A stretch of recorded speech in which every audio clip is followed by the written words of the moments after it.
বিদায় হজে আবু বকর রাদিয়াল্লাহু আনহু এর ঐতিহাসিক ভূমিকা। ইসলামের ইতিহাসে বিদায় হজ ছিল এক মহিমান্বিত ও যুগান্তকারী ঘটনা, যার মাধ্যমে মানবজাতির জন্য পূর্ণাঙ্গ জীবন ব্যবস্থার চূড়ান্ত দিক নির্দেশনা প্রদান করেছিলেন মহানবী মুহাম্মদ সাল্লাল্লাহু আলাইহি ওয়াসাল্লাম। এই ঐতিহাসিক হজকে সফল, সুশৃঙ্খল ও ফলপ্রসূ করে তুলতে গুরুত্বপূর্ণ ভূমিকা পালন করেছিলেন ইসলামের প্রথম খলিফা সিদ্দিকে আকবর আবু বকর রাদিয়াল্লাহু আনহু।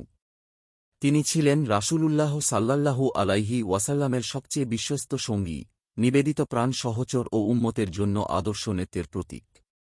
বিদায় হজে তাঁর বিচক্ষণতা, আনুগত্য, দায়িত্ববোধ ও ত্যাগ ইসলামের ইতিহাসে এক উজ্জ্বল অধ্যায় হয়ে আছে।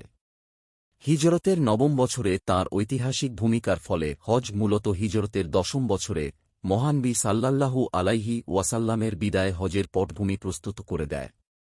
এই হজের মাধ্যমে হজের মৌসুম থেকে জাহেলি যুগের প্রকাশ্য ও অপবিত্র প্রথাগুলো দূর করা হয়। ফলে যখন মহানবী সাল্লাল্লাহু আলাইহি ওয়াসাল্লাম বিদায় হজ পালনের জন্য আগমন করেন, তখন তিনি একটি সুসংগঠিত, পবিত্র ও তাওহীদ ভিত্তিক হজের পরিবেশ দেখতে পান। তাঁর নেতৃত্বে ঘোষণা করা হয়েছিল, এই বছরের পর আর কোনো মুশরিক হজ করতে পারবে না এবং কেউ নগ্ন অবস্থায় কাবা তাওয়াফ করতে পারবে না। বুখারী, হাদিস 4655। হিজরতের দশম বছরে মহানবী সাল্লাল্লাহু আলাইহি ওয়াসাল্লাম এর কাছ থেকে হজের বিধিবিধান, মানবাধিকারের মৌলিক শিক্ষা এবং ইসলামের সার্বিক দিক নির্দেশনা গ্রহণে পুরোপুরি সমর্থ হয়। এখানেই আবু বকর রাদিয়াল্লাহু আনহু এর হজের প্রস্তুতিমূলক গুরুত্ব স্পষ্ট হয়ে ওঠে। তাঁর হজ ছিল আহ্বান, পরিশুদ্ধি ও সাংগঠনিক সংস্কারের হজ, আর বিদায় হজ ছিল পূর্ণতা, ব্যাখ্যা ও চূড়ান্ত দিক নির্দেশনার হজ। প্রথম হজে ঘোষণা করা হয়েছিল যে কাবার আনুষ্ঠানিকতায় আর কোনো মুশরিকের অংশগ্রহণ থাকবে না।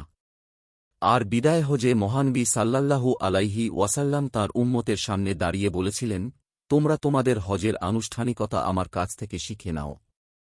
সহিহ মুসলিম, হাদিস 1297।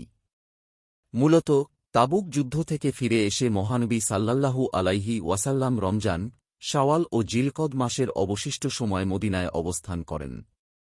এরপর হিজরতের নবম বছরে তিনি আবু বকর রাদিয়াল্লাহু আনহু কে মুসলমানদের হজের আমির নিযুক্ত করেন। সে সময় আরব সমাজ মূলত তিন শ্রেণীতে বিভক্ত ছিল: মুসলিম, মুশরিক ও চুক্তিবদ্ধ গোত্রসমূহ। অনেক আরব তখনও জাহেলিয়াতের যুগের বিভিন্ন রীতিনীতি আঁকড়ে ধরে হজে অংশ নিত। এমনকি কেউ কেউ নগ্ন অবস্থায় কাবা তাওয়াফের মতো লজ্জাজনক প্রথাও অনুসরণ করত। এ পরিস্থিতিতে আবু বকর রাদিয়াল্লাহু আনহু এর নেতৃত্বে হজ পরিচালনা ছিল অত্যন্ত তাৎপর্যপূর্ণ একটি পদক্ষেপ। এর মাধ্যমে ইসলামের অধীনে হজের আনুষ্ঠানিক ভিত্তি সুদৃঢ় হয় এবং মুশরিক ও চুক্তিবদ্ধদের ব্যাপারে আল্লাহর চূড়ান্ত বিধান ঘোষণার পথ প্রস্তুত হয়। সিরাতের গ্রন্থগুলোতে উল্লেখ আছে যে আবু বকর রাদিয়াল্লাহু আনহু একদল সাহাবীকে সঙ্গে নিয়ে কোরবানির পশুসহ হজের উদ্দেশ্যে রওনা হন। মহানবী সাল্লাল্লাহু আলাইহি ওয়াসাল্লাম নিজেও তাঁর সঙ্গে কোরবানির পশু পাঠিয়েছিলেন। সিরাতে ইবনে হিশাম, খণ্ড 2, পৃষ্ঠা -543। বিদায় হজে আবু বকর রাদিয়াল্লাহু আনহু এর ভূমিকা ছিল অত্যন্ত তাৎপর্যপূর্ণ ও শিক্ষণীয়।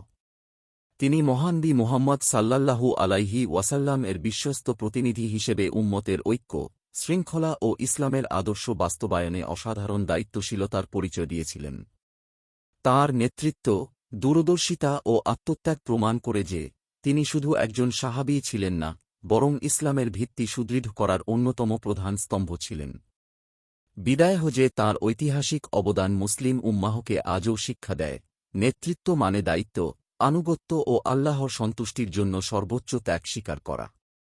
তাই আবু বকর রাদিয়াল্লাহু আনহু এর জীবন ও কর্ম মুসলমানদের জন্য যুগে যুগে অনুপ্রেরণার আলোকবর্তিকা হয়ে থাকবে।